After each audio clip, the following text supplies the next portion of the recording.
All right, welcome everybody to our latest MX Vice SMX Review Show podcast as we talk all things Daytona from what was a wild weekend of action. Firstly, thank you everyone for listening and supporting the site. We really appreciate it. Obviously, we'd also like to thank our sponsors in Fly Racing, Fox, Scott, Whole Shot Motorhomes, AS3 Performance, KTM UK, Kawasaki UK, and of course, Even Strokes for all their incredible support, as without them, none of this would be possible.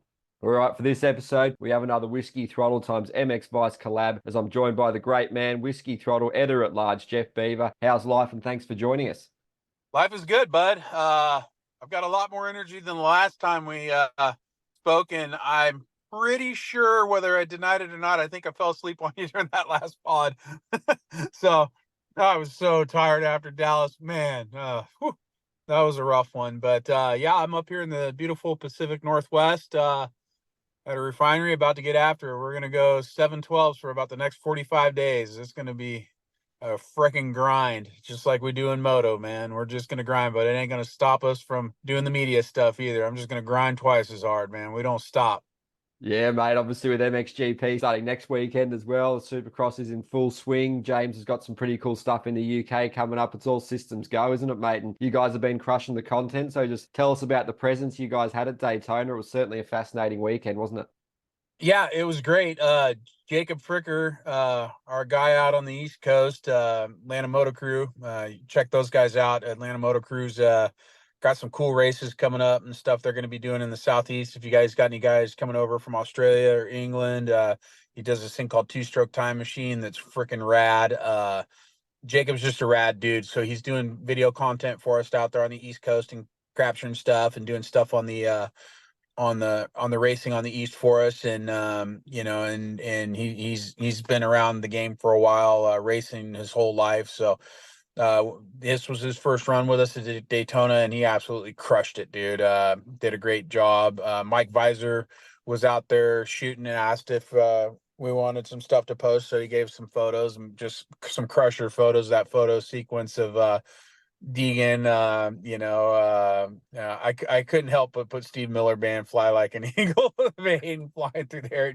He looked like an eagle getting ready to land in the water and swoop up a fish. And God, I'm glad he ended up okay.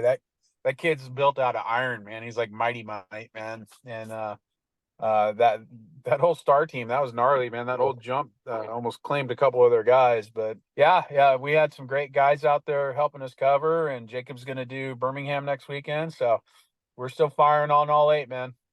Oh, mate, it's great to see. And yeah, really encourage the fans to give you guys a follow and check them out where possible. If you have any feedback about these podcasts, let us know. All the stuff's been really positive so far. So we'll definitely keep up the collab going and should only get stronger as we head into the season, mate. So onto the racing. The track was absolutely brutal, savage, gnarly, all the words the riders were using when speaking about it afterwards. Some of them were saying it's up there with the most brutal they've seen in years, and probably ever. So really deep ruts all over, up the face of the jumps, dragging pegs. The whoops were just absolutely eaten up, especially in that 450. So I guess a lot of the guys were just saying the key to success, like Hammaker was saying, consistent, navigate the sections coherently and really keep focused and just sort of ride in an intelligent manner. And the combination of the rain and the soft dirt just made everything super spongy, mate. So what was your take on the war zone that was Daytona, mate? And I guess the lights, a lot of guys were saying that played a bit of havoc too, just with seeing lines and ruts and different pieces of sort of stuff that could catch you out.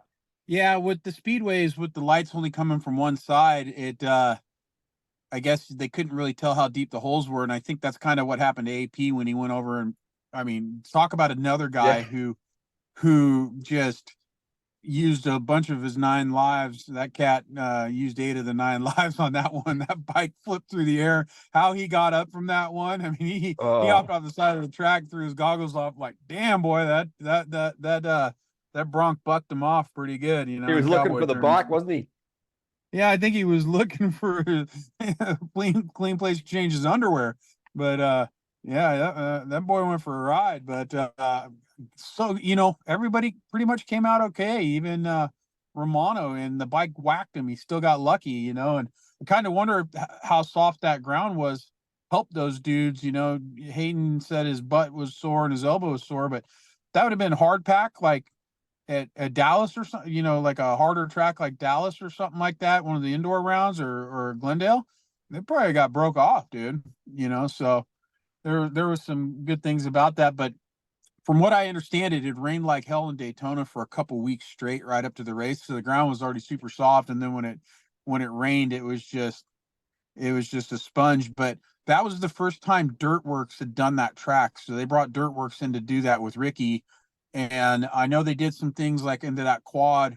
They in some of the sections they brought in clay, brought in outside dirt, instead of using what was on the infield, and that probably played a lot into the track where everybody could maintain hitting that jump. I know Eli said he went to the right and that thing was good late in the race, and he was like, damn it, I wish I would have done it better. So good on Feld for kind of getting Dirtworks involved, and Ricky, and getting those. I know it's a weird round with, I don't know quite the level of involvement Feld's in there. Like the media people were still kind of involved, but it was the Daytona group that does the race, but somehow Dirtworks is in there now. So I think they're all kind of collaborating more, just kind of like the outdoors did with Feld, and so that's going to bring some good things to it, because Dirtworks, I mean, they catch a lot of crap from fans and riders sometimes, but they know what they're doing. They know how to build a track, and as much as that track broke down, for them to still be able to quad through the 450 main, that says something about what those guys, Corey and those guys, are doing. Yeah, they're doing an impressive job, and it's not easy. It's sort of always open for criticism, any sort of track building that goes on. But given the situation, even the riders were saying, they did the best they could. And it's sort of, the racing was great, so you can't really argue with it. And I guess another sort of couple of key topics before we sort of really get into the winners and the losers, I guess the crazy scenes at the end with the fans rushing onto the track. I'm not sure what was going on there, mate, but that certainly wasn't safe when riders are trying to finish and, just get through the race, because it was bad enough as it is, that track at the end there without crowd running on. And also just those three SMX announcement, the trio of speedways to host the second year of the SMX playoffs, Charlotte, Fort Worth, and Las Vegas. So should be pretty exciting. So I'd love your thoughts on those two things as well, mate. Yeah, the rush in the fence, it's like, yeah, it's cool, it's tradition, but it's getting so gnarly now. I mean, what if one of the riders would have got hurt? I don't know if you saw Buttery's post where that chick ran into Anderson, and somebody said, "Oh, he kicked her." It didn't look like he kicked her. I think, knowing Anderson, he was like, "Back off, ho, get the hell away from me," just like, Jesus, luckily the fans were, had enough common sense to kind of leave a path out for him to go. But the ones who were just running across the track, if that chick got pummeled, that was kind of on her, dude. You're still on an active racetrack, you moron. So I don't, that was a little gnarly. I'm sure they'll probably think of doing some things different next time, but it's like anything. If the fans screw it up big enough, and then they take that away to where you're on the speedway on the asphalt, and then people will bitch, "Well, no, it's lame, he took it away." Well, you're the dumbasses who screwed it up. And 23 Media, he posted something, and I agree with him. To the guy who ripped Jet's goggles off his helmet, you're a piece of shit. I hope you lose the goddamn things. I hope you got a flat tire on the way home. I hope you zip your dick up in your zipper next time you take a leak. Dude, to just yank the goggles off his helmet like that, you're a piece of shit. So pardon my French, but that's my thoughts on it. That was a bitch move. Yeah, but absolutely. In the SMX playoff locations, you sort of penciled in any you'll be attending?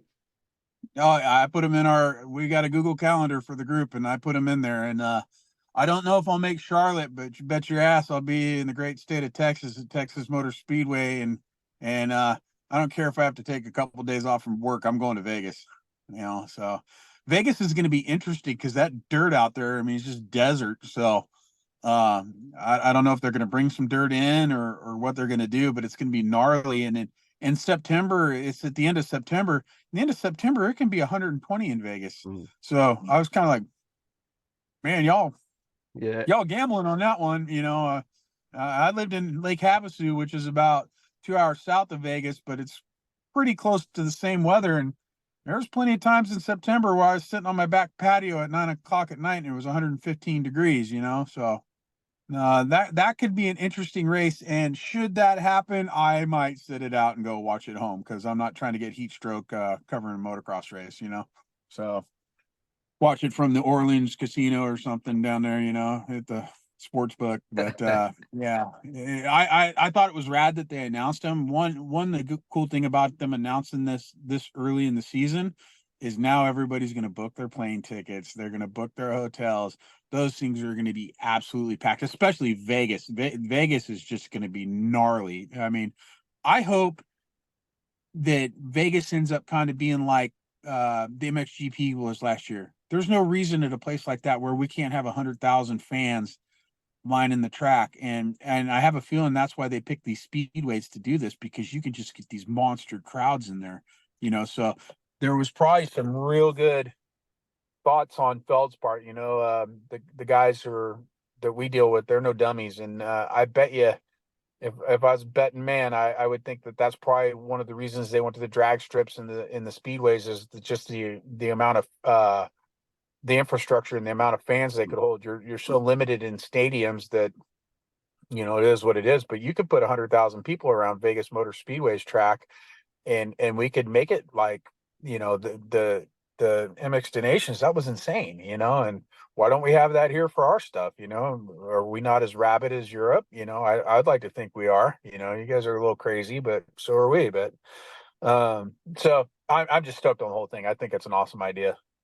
Yeah, well said. And obviously, the floor plan of those sort of speedways obviously lends itself to making the best sort of example of those SMX hybrid tracks that they want to achieve. Bigger lap times, bigger, space just to do everything, fit some cool stuff in. Let the track builders be a bit creative as well. So, yeah, it certainly leads it all in, mate. But yeah, on to Jet Lawrence, the Aussie, who just put on another masterclass, didn't he, mate? It's just another sort of dominant statement performance by him. Obviously, in that tough track, impressive. He had his moments, it was sketchy. And obviously, the tyre cover on at the start was sort of, as he said, had him tweaking before the gate. So pretty impressive effort, regathered himself, got a pretty decent start, and he was jumping that quad to get that gap on the field, and it was pretty brutal conditions, and he made it look, well, not easy, but he certainly, did it the best out of anyone. And just, he said the key was he meant business tonight, and he wanted to sort of remain focused and concentrated on hitting those marks after those couple of missteps lately when he's been in a prime position. I guess the scary thing for his competitors is how good he is already, but there's still so much scope for improvement, isn't there, mate? So I guess, what do you sort of think on Jet's performance? And just a couple of stats from Paul Piercy, who sent these through, does a magnificent job with these. So head to the site to check them out. Jet average finish of 3.625, and he's the first rider this season to have 3 wins. Now on a 50% podium rate with a 37% win percentage. And obviously laps led, Jet with 10 and Chase with 4, and Jet's now led 81 laps in main events this season, which is 43% of the total laps on offer.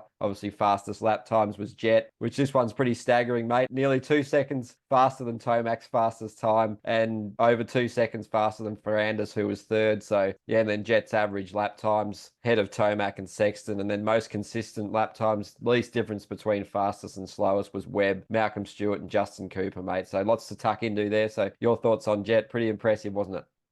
Yeah, Christian, he he sounded pretty hoarse there. I bet he was screaming at the top of his lungs trying to get that thing off the tire. And I was dying when Jet said he was tweaking on there, because in America, if you're tweaking, you're a dope fiend, right? I'm like, well, we need to rethink that nomenclature there, Jet. You ain't no crackhead, but yeah, I mean, that was too close for comfort, but Christian, he's pretty good damn mechanic, and I don't know if he's Irish, but he's got their luck, he got the luck of the Irish on that one. Almost had a bad day and ended up all right, but I'm glad that worked out, and it didn't grenade his race. I was standing down at the podium at Dallas after Jet gave it away at the end of the race, and he wasn't pissed off, he wasn't upset, he was just like, dude, I goofed up, I dropped the ball. He was talking to one of the Honda guys, and he wasn't bothered. It was almost kind of like when McGrath beat Ricky that last time, and Ricky wasn't even upset about it. He goes, I got this guy covered now. I ain't even worried about it. There you go. You got this one. I got you covered. It almost reminded me of that when I heard Jet saying that. He was so matter of fact about it. Like, I don't give a shit. It's fine. I'm going to win him from here on out kind of mentality. And if you noticed, he was almost into the double digit lead last night. And, he's kind of famous for that 3-second lead deal. And he said he was all business last night. I think he kind of wanted to make a statement in Tomac's house, and he certainly did. I think last night was a remove all doubt kind of ride. you know, when he wants to win and he means business. Imagine if we pissed that kid off bad enough to where he just, as an industry, just pissed him off bad enough and doubted him enough to where he's like, I'm just going to rail your ass.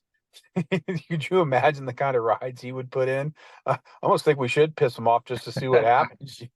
I think, holy crap, did you see that? And like Burner and them told, have said to Dave, if that guy could race like he practices, it'd be game over. Are we starting to see where he's going to start racing like he practices?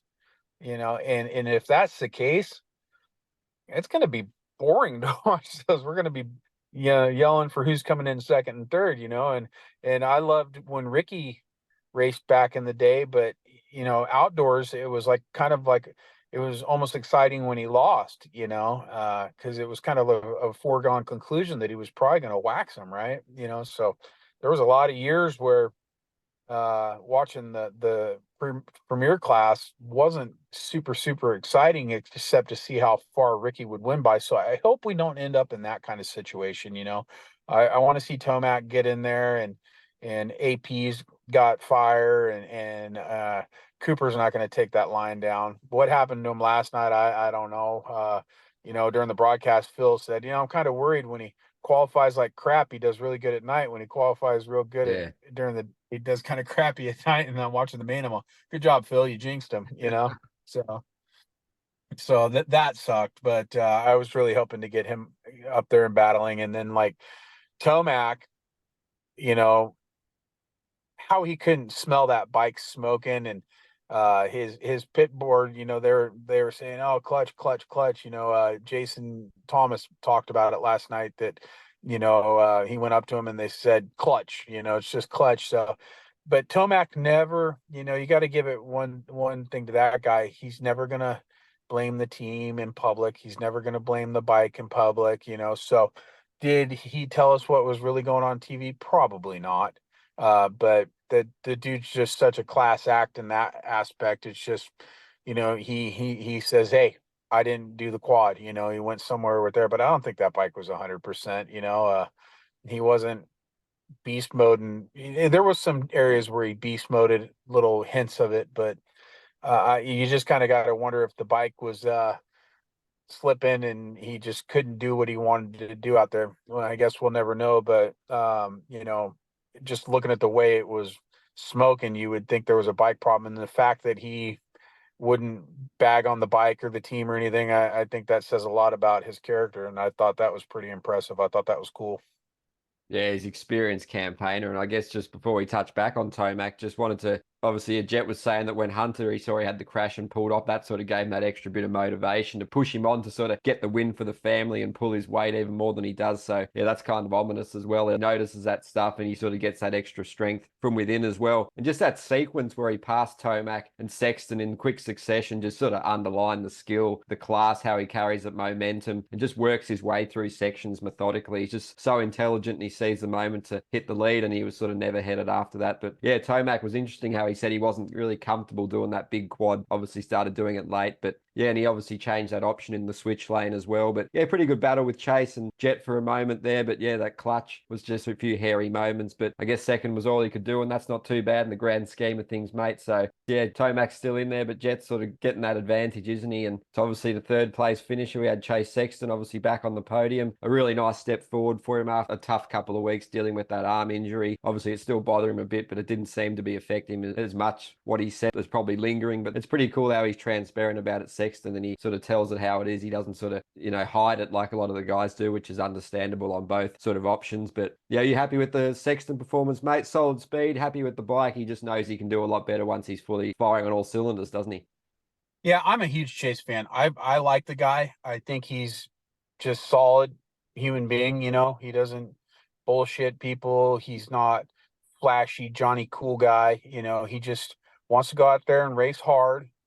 And when he doesn't have the best performance, he's pretty open about it. And you gotta respect that, right? And I'm sure it probably bothers him a little bit that you hear people talking about, well, the only reason he won the title is because Tomac got hurt. That's not a given. Tomac could have ate shit and just, or Chase could have just flat out raced him down. He was faster than Eli last year, you know, at any given race. If he didn't crash himself, he was always the faster guy, right? So to me, I think that title was earned. You know, sucks what happened to Eli, but you know, it wasn't like he was 23 points out going down 2 rounds and then he got handed the title. They were still in a fight, you know, so just one of them had an injury and that was unfortunate. But you know, you hear all these people talk and then you get hurt, you move over to a new bike. It's not what you want out of the season, but the way he carries himself, you know, he admittedly, you know, you know, would say some dumb stuff sometimes and was a little too frank and brash with the team and stuff like that. And he's working on that and kind of cleaning that up and working on his maturity. I mean, that just says about a lot about who he is as a man, right? You know, and he's just still figuring things out, you know, and once he figures out that bike and his hands better, you know, I still don't think this is a Jet's going to run away and we're going to have a 5-year run where nobody can beat him. I don't think that's the case. I still think Chase has it in under the hood to beat Jet. And you know, Chad Reed couldn't beat Ricky and James all the time, but he found a way, right? You know, Reed, that's why he was so crafty, right? You know, he was always right there. If you turned around, if you fell over, Reed was going to roost you, right? So that's what these guys need to do. They need to either beat Jet, get up in there and stuff a tire on him, or be right there to pounce on him when he messes up to make him regret hitting the ground, right? And that's how you're going to beat Jetson in a title moving forward as he gets better. You're going to have, but they're going to elevate their game too, right? You know, when Bubba learned the scrub, everybody else learned to scrub, right? People are going to start picking up on what Jet's putting down and they'll figure it out. So, to kind of quit rambling on about Chase, I'm stoked for the guy and I want to see him do good. And I think for a couple weeks ago he couldn't even ride because he couldn't hold on to the bike when he went over a jump to being on the podium. You know, that's a win-win, dude. Yeah, it's certainly impressive, mate. And yeah, he deserves respect for keep battling on. He's still in the fight and, you know, he's not going to give up on it. He's so sort of driven and motivated and just focused. So he should come out swinging next round. And even if he's not 100%, you know, he'll put his best foot forward. And an interesting one with Webb, just what you were saying, it's sort of obviously Daytona's a bit of a unique one, but you wouldn't have probably had Jet Lawrence having a 4.5 second-ish faster lap time than Cooper Webb, would you, mate? That was sort of quite interesting to see that, even though Webb sort of, you know, it wasn't his night, he was saying in his Instagram post, and he's just sort of P4 still a solid result. So he was there, and Roxon was sort of had a quiet ride in fifth there as well. Obviously didn't get out to the start he would have wanted as well. It's so key in these races. But yeah, you look through the lap times of these guys, and obviously Webb had that really good win in Texas, and it's pretty ominous when Jet can do that much damage. Still, you wouldn't think he'd be probably that much ahead of a guy like Webb, would you? No, it just the kid's insane, and I still think guys like Eli and Chase can beat him in Webb, maybe even Roxon in the right conditions. I mean, he already has, right? But I think that it could happen again this season. But the thing about riding the razor's edge is the razor will cut you, right? So Jet's only one little fraction of an inch away from just absolute disaster, So I didn't think he'd be that much faster than everybody else like he was last night. I thought Webb was going to be up there and grinding a lot harder, but that's just what's made this season so awesome is, us morons on the mic can sit here and talk and talk and talk and talk, and none of it lines up. The only thing that was consistent this season that I've seen was last night on the podium. Everybody on the Daytona podium was wearing a matching A-Stars Yeah. kit. Did you notice that? They all look like Rainbow Sherbert sitting up there on the podium. I was like, I don't recall everybody being in the same exact colorway kit on the podium. That kind of caught me off guard. I thought it was kind of cool. Yeah, man, it's always cool to see what they bring out for Daytona A-Stars and all the other gear companies like your Fox and Fly. They always put something on special, mate, sort of statement kit. And I guess as we sort of work down the list, Justin Cooper, fifth place, sort of under the radar, one of the unheralded guys, but you can't sort of knock his consistency. He's really finding his place nicely this year. Obviously, he said he couldn't match it with those top guys for speed, but, it's still no mean feat getting fifth in a main event. And obviously, his aims are definitely to be on the podium, be that regular top five guy. And, given the right conditions, I can definitely see it happening. Same with a guy like Hunter Lawrence, who obviously had that shoulder injury. But your thoughts on Cooper's ride, just how well his season's progressing? It's been pretty good, hasn't it, mate? Probably better than expectations. Yeah, I mean, with his up and down as everybody's been, he's been really consistent, and for a full-time rookie year ride for him, I think he's doing great. And I kind of expected him to do well last night because of how good of an outdoor rider he is. And I really am stoked on seeing how he does at the SMX rounds this year. I really want to see how well he does there. I think with some more, as long as he stays healthy, I think by the time we get to SMX, I'm pretty sure he'll qualify through to that. I think that's kind of a given that he'll be one of those guys. But um, I think by the end of the year, we'll probably see some shine out of him because the dude's a ripper. I think he's one of those guys who's really calculated on how he does things, right? He's not going to go crazy. He'd rather just use his building year and figure it out. And then when he's got his confidence up and he's just like, I'm just going to go lay wood, then all of a sudden Cooper's going to be a podium contender, right? Yeah, well said, mate. And obviously, just as we sort of wrap up the 450 chat, because we want to get a bit of 250 chat in before we have to wrap it up. But obviously, Benny Bloss on the beater, getting 10th, really quality ride. Obviously, been a challenging start to the season for him and the team, but good to get some tangible reward for all that hard work. And obviously, we had Ferrandis, another solid effort. Probably wants to be higher than 8th. Anderson 9th. Mookie 7th. Pretty cool to see him back up there, putting in a confidence building ride. Definitely knows he's got the podium speed. And then as you sort of look down, Barsha 11th, he's still building, having issues with the bike. He's just digging out of that hole like he's been saying. But AC 12th, good to see him back out there at his home race. He was really happy to be there in front of the fans, family, friends. So just any of your other takeaways from the 450, mate? We got to have a word for AP's crash because he somehow got the dismount spot on, jumped off the horse there, and he escaped unscathed, even though that bike was pretty mangled, he was saying, and it was a bloody treacherous spot to get the bike back up. So good to see him okay, and he'll fight another day. Yeah, I mean, poor AP, dude. That guy's like 6'3", whatever, and he was struggling to get that bike up. I mean, God, you imagine RC? RC would have been like lifting from the foot pegs, dude. He would have been under the bike the way that thing was situated. But yeah, he took the cowboy thing to a whole new level. He looked like a PBR bronc rider who got sent to the moon. That bike was just doing cartwheels from the air, and he just ate it, dude.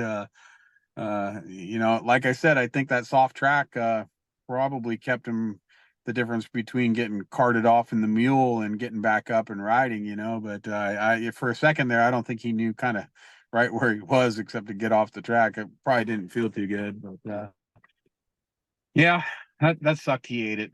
Roxon and those guys, they were all riding pretty good. There was I did a little side by side edit that Jacob sent me of Roxon passing Bam Bam, and Bam Bam just didn't look comfortable. He was bouncing and bobbling, and they really made that track tricky, dude. Nobody looked smooth and ripping. That wasn't like old Daytona where everybody's going wide open fifth gear and just hucking everything, which was fun to see. But it was also, I like to see them struggle, like to not just figure it out and kind of bobble and bounce. When the best in the world are looking like C-class riders in the main, that's actually kind of rad, like that they're not invincible. And but Roxon, there was one section there that he walked by Bam Bam like Bam Bam was in reverse, and then he in the same section he went past Chase too. Chase gave him a hell of a lot more fight than Bam Bam, but yeah, he had some flashes of brilliance last night too. Yeah, it was definitely a great night of racing. It was sort of like the 250 class, which we'll touch on now. A lot of parity, even though Jet, when he has his night, he's on. It's still, the championship battle's still on. But yeah, the 250 class is next level. The drama's all over the shop. There's a lot of parity. There's sort of no real pattern going on so far. Obviously, Anstey with an eighth, but he still has that red plate, which sort of just is a testament to the unpredictability and just the issues and adversity all these guys are facing. Obviously, he's got points hauls of 22, 16, and 14, and he's still up top, which you wouldn't expect. But he just keeps doing it, doesn't he? He keeps putting it in there and, being as consistent as possible, even though he's, performing below his expectations too. But how impressive was Vial, mate? Obviously, those all-round skills from MXGP and those brutal sand tracks and just a general skill of, being such a great motocross rider held him in good stead, got the lines dialed, which McAdoo was sort of saying he learned a fair bit from him. But yeah, you mentioned you talked to a lot of the guys afterwards and they were saying just how difficult that track was. And Vial was like, yeah, it wasn't really that difficult for me because I've seen way worse and trained him way worse. And he's just so adaptable. But yeah, he started fifth or sixth and just the technique, fitness, and the comfort with the bike took hold. And yeah, he was fast this weekend. He was actually quite fast at Daytona last year as well before he crashed. But yeah, it was pretty impressive, mate. I guess another step in his, further vindicate his decision to come over and give the Supercross a crack, and all that hard work's paying off. And he's just mentioning he feels safer and he's just enjoying his Supercross more because last year there was certainly plenty of moments, mate. So with many outdoor elements in Daytona, it was sort of prime for him to get that win, but you still got to put it up there, and it was pretty impressive, wasn't it? Yeah, I mean, preseason we were talking to one of the guys on the team. I'm not going to say who it was, but at the media launch, they're like, dude, he's still struggling with the whoops. They're an issue for him, like, and rightfully so. I mean, that's got to be scary to just commit and pin it through those whoops because the consequences are just gnarly if you eat it, right? But obviously he's figuring it out. He's won on a traditional supercross or podiumed on a traditional supercross and then backed it up the following week with a win at the gnarliest supercross race we have, right? So something's changed there. He figured something out, either got his confidence up or they finally figured out a setting on the bike or just a combination of both. But yeah, I think you're going to have to consider him for race wins moving forward or podium moving forward. I mean, the guy's world champion for a reason, right? He's not slow. But you could see it in his riding last night, just his line choice. He just seemed to flow around that track a lot better than the other guys out there. He was just, obviously he was because he won, but he just looked a lot smoother than everybody else. McAdoo, he was getting after it, and then so that was kind of cool to see him get back up there and get on the podium. And I think a lot of people forget how really naturally just raw fast that Cameron is. I mean, he is a fast guy. He's lets it all hang out literally sometimes, but he just he hauls ass. He's always been super gnarly fast, right? So that was cool to see. And then Seth, hell yeah. I was so stoked. And Seth was reeling him in towards the end of that race, dude. I would have loved to have seen Seth beat McAdoo, I Held texted off him and Deegan Jacob. too. Yeah, and held off Deegan. But, dude, you got to give it to Deegan was on him. I was like, shit, he might get him. And then Deegan did that rodeo trick. I'm like, yeah, Yeah. cool, man. Do some freestyle over there. Keep everybody happy. But I was like, yes, yes, yes. Come on. I wanted Seth to get on the podium, and I think what you just said before we got on here, he's got a 42% podium rating in his professional career. That's pretty cool. Yeah. That's pretty rad. But dude, just to see him get up there, and he's one of those guys who's going to build off his confidence, so I texted him last night, and him and his mechanic texted me back this morning like, hell yeah, they were stoked. So they're going to be on Seth's going to be on our riders meeting today, so that'll drop tomorrow. So if you kind of want some inside scoop, if you're a Hammaker fan, you want to hear what he has to say, make sure you tune into that tomorrow. But I make no secret that I'm a big fan of Seth, so I was damn stoked. I was watching it at work right before I left, and people outside of my office were probably, "What the hell's that big guy screaming and pounding the desk for?" I was making an ass out of myself, but I don't give a shit. Yeah, it was definitely fun to see him back up there, and Philly's his home race. He's a Pennsylvania kid, so. Can't wait to get to Philly and see him in front of his hometown fans because they've never raced there in his career, so that'd be cool. I was just super stoked for him out of what happened to him at SMX last year, what happened to him before Supercross last year, and then Detroit, just getting weeded at Detroit and not even finishing the race. I was like, this sucks, dude. Come on, bro. You know, damn it, quit having that kind of luck. So for him to get back up on the box at Daytona, that was sick. I was super stoked for him. Yeah, he's only 13 points off the lead too, so it just sort of, really great points haul to get him up there. And like you were saying, the stats from Paul Piercy there, he's obviously had 6 podium finishes out of his 14 main events raced. So yeah, 42% podium average, very impressive. And obviously as we go through more of these gems from Paul, Vial obviously led 7 laps, McAdoo 4. Fastest lap time, Vial's 1:32.428 was around 6/7 quicker than Hammaker's, and then McAdoo's a further 5/10 back or so from Hammaker. So yeah, really great speed by those two, especially Vial, obviously just really blitzing it. And best average lap time was Vial, McAdoo, and Hammaker, and Vial had about a 7/10, 6/10 advantage over McAdoo there. And most consistent lap times, obviously Henry Miller, Pierce Brown, and McAdoo. And yeah, Pierce Brown's putting in some good efforts too, isn't he? The only rider to finish in the top 5 in all 3 races this year, mate. So have a pick at that. But yeah, it's pretty exciting race in the 250 class. You never know what's going to happen, do you? No, I mean, so Pierce, being the proverbial 5th every time, hey, you can't knock his consistency, right?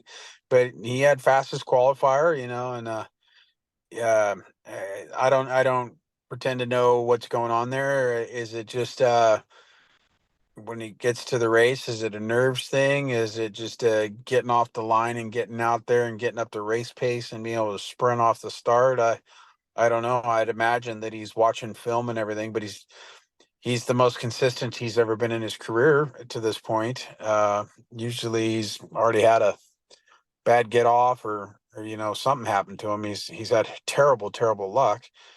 So to come back and if he finishes all the races this season and he's 5th the whole time, I'd call that a hell of a win considering how his career's gone so far. Just okay, you laid the cornerstone for your building blocks, right? Get it plumb and level and build off that. And go into the outdoors and kick some ass. So I was pretty stoked on the guy. And then Hayden, oh man, I almost if he wouldn't have had that get off and I think Brian posted something that his ass was pretty sore and his elbow was pretty sore. So if he was coming through like that and he got a 4th banged up, it's like, damn, man, kind of like Tomac, like if the bike wasn't smoking and he would have been hitting that quad every time, would we have had the battle we wanted? And Deegan, did that affect him? Was he just, I think even Brian said something about like he's not the same kid he was last weekend, right? Like, hey, it kind of he's probably in some pain and beat up, but that's where he goes into that Goggins mode and like, okay, I'm in pain. Quit being a pussy. I'm gonna get out there and ride. He was still got 4th, still the 4th best Supercross rider in the world, and he ate shit right before that. If I'd have fell off that bike like he did, I wouldn't even be getting up to walk from one room to the other for a week. So that's just pretty gnarly about how the kid is. I got no problem with the way he carries himself. I like the brashness. I like the in your faceness. I one thing I do want to talk about after Dallas, he caught a lot of shit for what he said about Faulkner. The pressure got to him. I'd like to think that he didn't quite know how bad Faulkner was. The kid's not a dirtbag, dude. He's not going to kick somebody while they're down. I think if he would have known before that Austin was that messed up, he probably have gone out of his way to say something really kind about him, right? Because he does have good manners. And I don't think Brian raised a kid who's like that. That's what you get. You're down. That. Nah, that's just not how that kid is. But if somebody just ate shit and crashed out of the race, then hell yeah, he's gonna he's gonna Nelson you like this guy from The Simpsons. He's gonna give you he's gonna screw with you. But had I honestly in my heart I believe that had he known that he was whacked that bad, that he would have handled it a lot different. But and so this weekend, somebody posted, the pressure got to him. They posted a comment on one of our posts about him eating it, and it's like, man, hey, he's an 18-year-old kid. I imagine what would have come out of Austin's mouth, and Austin was 18. What's come out of his mouth recently, about certain people. These guys all got bravado, dude, and they talk some shit, but just for him to get back up and go ride banged up, I thought it was pretty rad. I think he'll bounce back and be fine for Birmingham, and the danger zone's coming, and I'm ready for it. I love it. I want to see him get in there and just screw with people's heads, dude. And I love it when somebody just gets out there and just kicks the living shit out of somebody and kind of eggs them on a little bit about it, and doesn't make any qualms about being a badass. I just think it's great. So more power to him. Yeah, they obviously put the work in these guys, and they come in feeling confident, and like just what you're saying, just having to get off like that, and these dudes, how they come back, it's brutal. Supercross is fine margins, and usually it's one false move and you got a spell on the sidelines or whatever, but yeah, they still battle through. It's impressive, mate, and they deserve immense sort of praise for what they do, because it's not for everyone, and the skill, the decision making, the judgment, all in those split seconds, it's pretty amazing. And just, yeah, credit to them, mate. It's a joy to watch them do their thing. And before we wrap this one up, mate, any final thoughts? Obviously, Cody Shock, sixth, just putting it up there. He's obviously not tied for third in the points anymore, but still putting a really impressive effort for that Club MX team. Swollen seventh, obviously pretty solid. He got through healthy again. He's obviously banged up, but he's always learning with the bike. They're always ironing things out and just refining things. And he's happy with that team, happy with that program. He knows he can do better, wants to be a podium top 5 guy every week. And good to see Jeremy Martin back out there, even though he had another nasty one, but looks like he's pulled through, and just great to see him back out there, because Supercross is better with him out there, and he's a great dude. And getting him through, getting that race under his belt should hold him in good stead to sort of make some further progress and get towards that podium where he belongs. Yeah, Cody Shock and the club guys, man. I need to get a hold of Mike next time I get freed up for a race, whether it's Boston or Nashville, whatever one I can make it to first. I'm gonna call Mike and see if I can like line up going sitting down with Cody, because I've never talked to him. I just kind of want to know his, because what he's doing is pretty freaking rad, being a air quotes privateer. That's kind of a loose term with club. I'd call them more of a right there at the factory team level. They're edging into that operation more than they are a privateer, but I get why they classify that. But he's killing it, and they're checking all the boxes at Club MX. But what that team's doing is just amazing, and I wouldn't be surprised in a couple of years they end up with a championship. I really do. So that, and Martin coming back, that was so rad to see him get out and lead. You're like, yeah, dude, no way. Come on, Grandpa, go. He was in his helmet talking shit like, haha, Phil. Haha, Phil, you ain't the only one.